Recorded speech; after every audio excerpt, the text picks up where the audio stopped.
Super Babli, ఈ రోజు నువ్వు భలే పనిచేసావుగా. ఆ దెయ్యం అంటే కూతురు స్మిత దానికి గదిలోనే దయ్యాన్ని చూపించేశావు. వచ్చింది పెద్ద నన్ను గదిలో నుంచి బయటికి గెంటేయడానికి. ఇప్పుడు తెలుస్తుంది వాళ్ళ చిన్న బెడ్ మీద ఇరుక్కుని పడుకుంటారు కదా.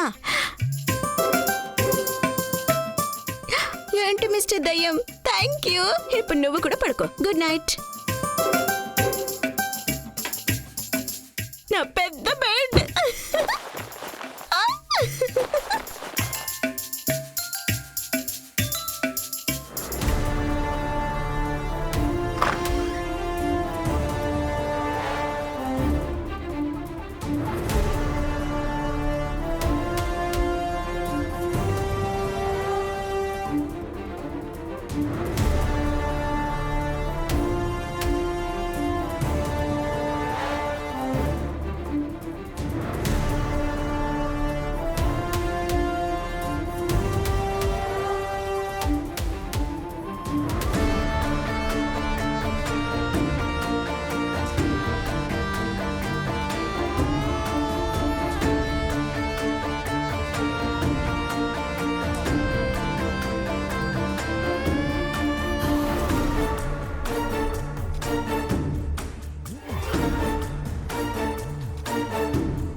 ఇక నుంచి అమ్మ మనతోనే ఉంటుంది.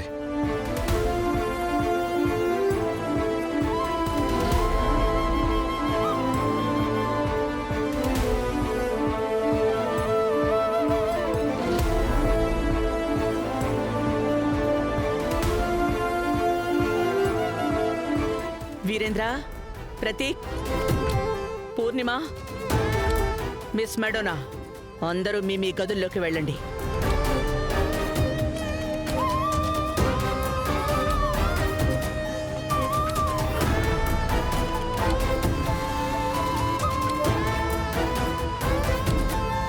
మీరు వస్తున్నారా?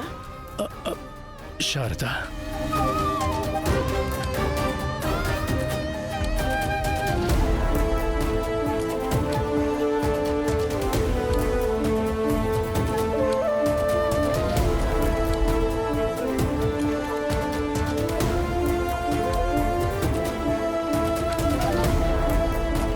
నర్మదా, తప్పుగా అనుకోవద్దమ్మా. ఇంకా నిన్ను అందరూ ఒకటే అనుకుంటున్నారమ్మా. ద్వేషించాలని. అదేంటంటే కొంచెం టైం పడుతుంది, కానీ మెల్లమెల్లగా అందరి అభిప్రాయం మారుతుంది. మన దగ్గర చాలా టైం ఉంది అందరి మనసు గెలుచుకోవడానికి. అది అలా ఉండాలి. రామ్మా. నర్మదా అంటే ఒక్క నిమిషం. ఇన్నేళ్ల తర్వాత మీరు మళ్ళీ మీ ఇంటికి తిరిగొచ్చారు. మీ గృహప్రవేశం చాలా బాగా జరగాలి కదా. ఒక్క నిమిషం, ఇప్పుడే వస్తాను. చాలా మంచి ఆలోచనమ్మా, పద, నేను కూడా హెల్ప్ చేస్తాను.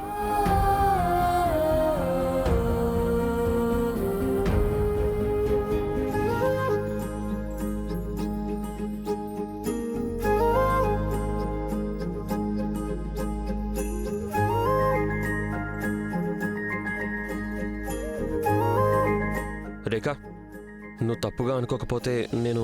లేదు, తప్పకుండా రాఘవ్. నర్మదా ఆంటీ గృహప్రవేశం మీ చేతుల మీదుగానే జరగాలి.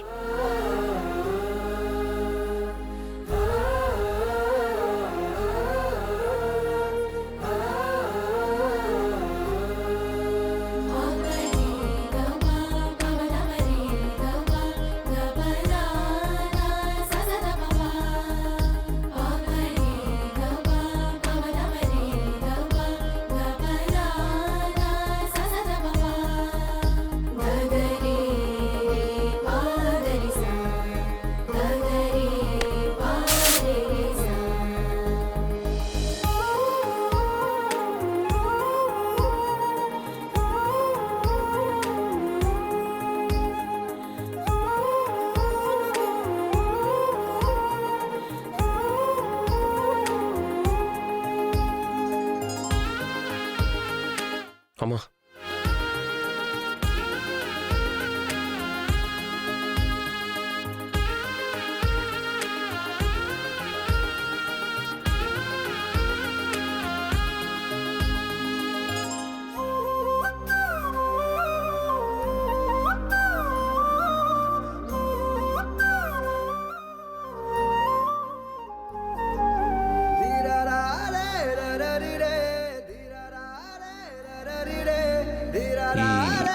చూస్తున్నావు కదమ్మా, ఇది ఇల్లు కాదమ్మా, ఇది సంతోషాల ప్రపంచం. దీన్ని మీరు నాన్న కలిసి ఎంతో ప్రేమగా మన కోసం తయారు చేశారు.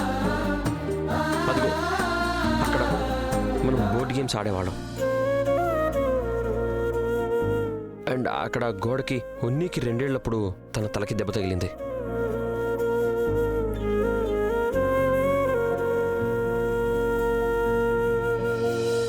కదిలే కాలముతో అడుగులు కలుపుకొని పయనం సాగించు మరచి గతమునికా.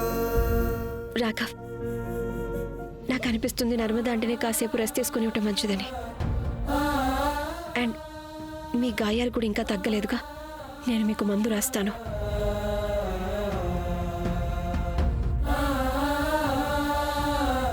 రేఖ,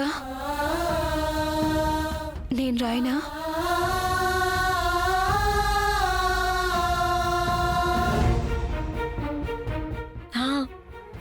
నేను మందు తీసుకొస్తాను.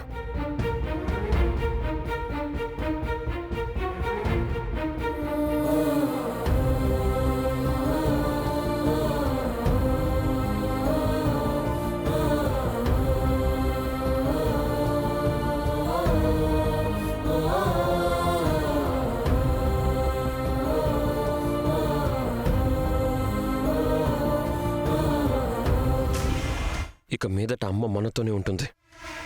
రేఖ, నర్మదని ఇంటికి తీసుకొచ్చి నువ్వు చాలా తప్పు చేశావు. నువ్వు నా ఇన్నేళ్ల కష్టాల మీద నీళ్లు పోసేశావు. నేను ప్రశాంతంగా ఊరుకోను. వీలైనంత త్వరగా నర్మదని ఈ ఇంటి నుంచి బయటికి గెంటేస్తాను. పైగా దానికి కారణం అయ్యేది కూడా నువ్వే.